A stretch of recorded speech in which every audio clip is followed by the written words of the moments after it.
जय श्री हरि। पुरुषोत्तम मास महात्म्य कथा अध्याय 13। सूत जी बोले, हे मुनि श्रेष्ठो, अब मैं आपको उस पवित्र कथा का सार सुनाता हूँ जिसमें धर्मात्मा राजा दृढ़धनवा के जीवन, उनके वैभव और अंतर्मन में उठे वैराग्य के भाव का अद्भुत वर्णन है।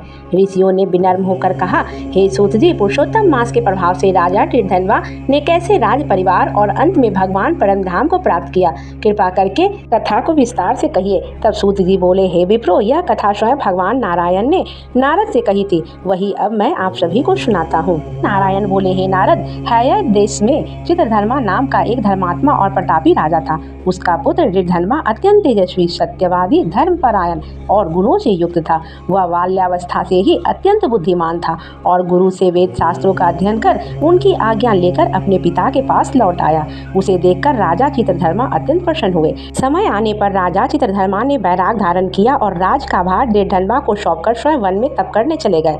वहां भगवान श्री कृष्ण का स्मरण करते हुए उन्होंने तप किया और अंततः परम धाम को प्राप्त हुए। पिता के वियोग से राजा दृढ़धनवा को शोक हुआ, परंतु उन्हें धर्म के अनुसार सभी संस्कार पूर्ण किए और फिर राज संचालन में लग गए।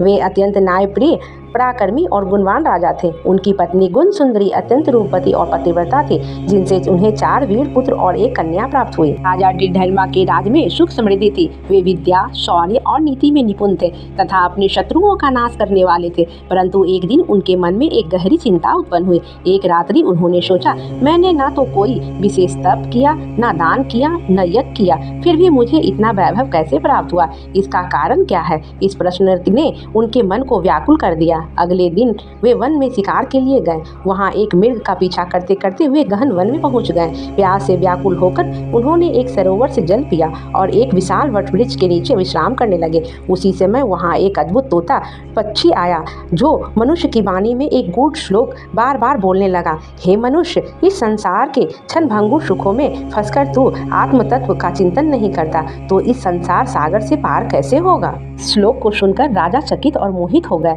वे सोचने लगे, क्या यह कोई दिव्य पुरुष है?